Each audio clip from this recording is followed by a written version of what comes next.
Good day everyone. So for today, we will going to discuss all about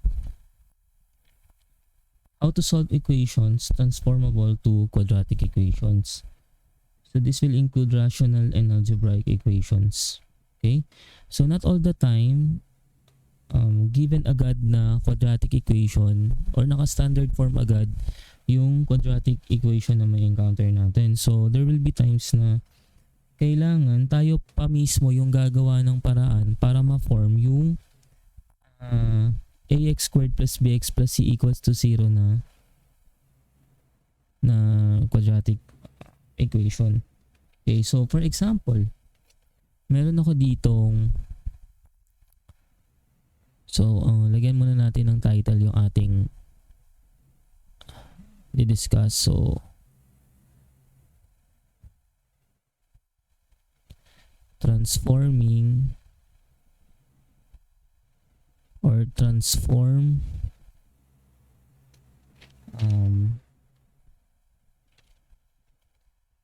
equations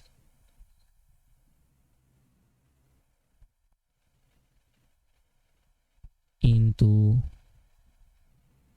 quadratic equation. Okay, so transform equations into quadratic equation.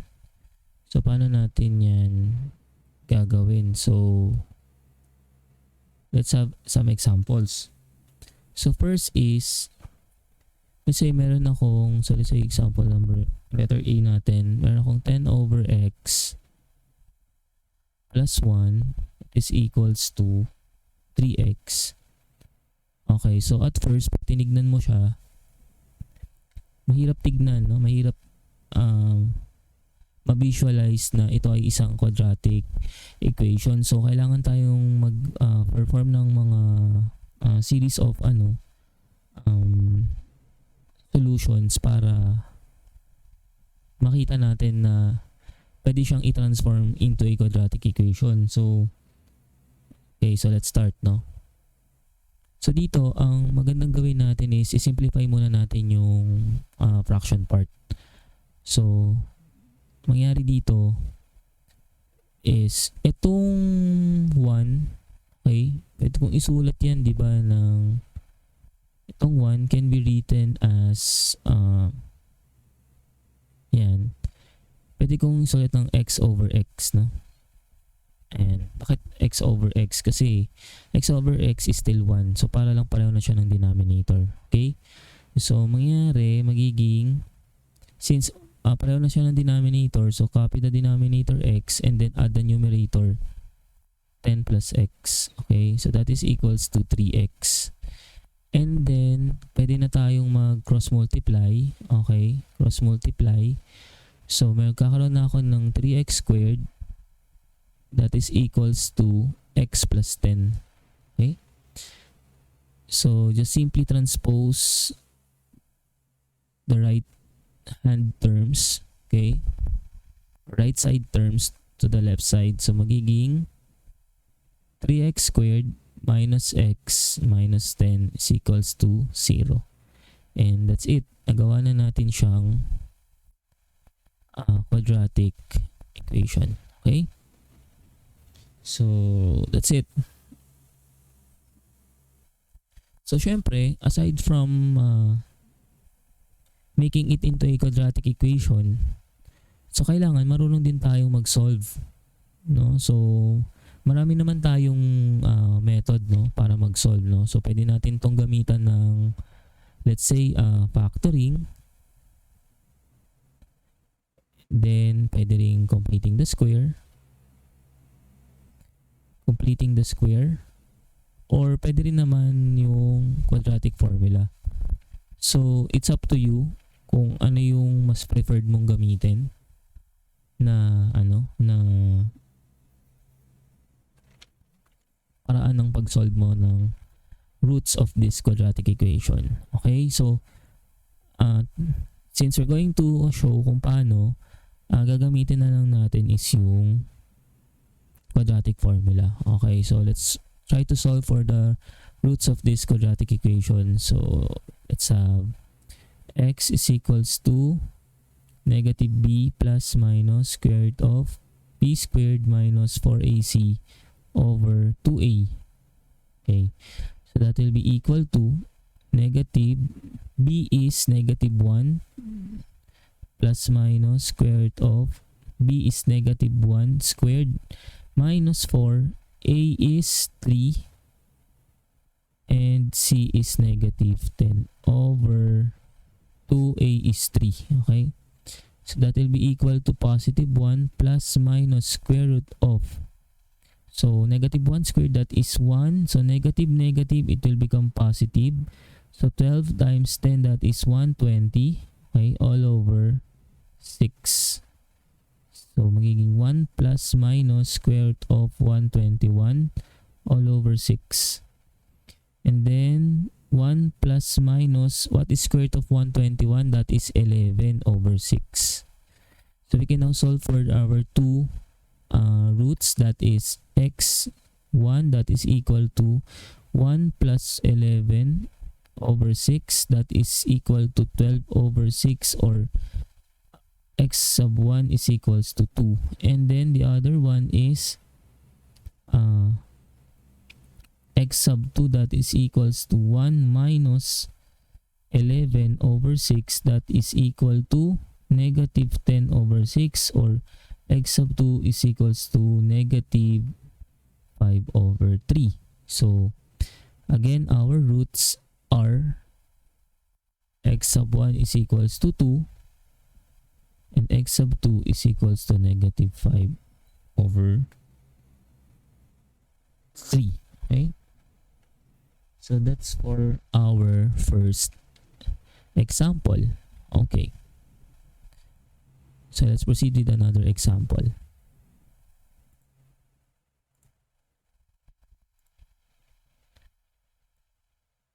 So I erase this one.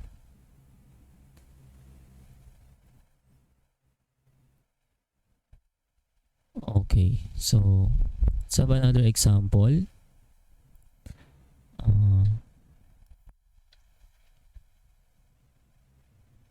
How about this one?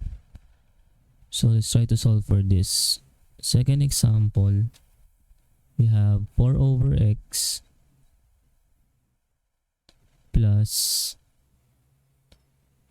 4 over x plus 6 equals to 1. Okay, so if you encountered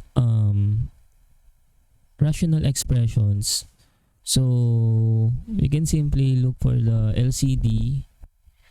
Okay, so that's actually our first step dito. LCD. Okay, find the LCD. Find the LCD, but make sure that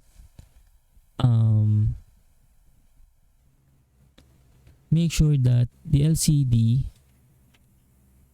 or should I say that the value, okay, or the solution, okay, that you will get will not make the denominator equals to 0, because again, if your solution or the value of your x will make the denominator equal to 0, so okay, that will be not possible for this one. Okay, so ang gagawin natin dito is that first is find the LCD. So in this case, the LCD is, okay, so that is x plus 6. Okay, then divide, multiply, so in 4 times x plus 6 plus, okay, 4 times x, okay, that is equals to 1. Then simplify, so you have 4x plus 24 plus 4x over, so you can distribute x, that will become x squared plus 6x equals to 1. Then you can cross multiply, so we have x squared plus 6x, that is equals to 4x plus 24 plus 4x, then x squared plus 6x, so 4x plus 4x can be written as 8x, so equals to 8x plus 24. Then transpose to the other side of the equation. Okay, so transpose to the other side of the equation. Therefore, we have x squared.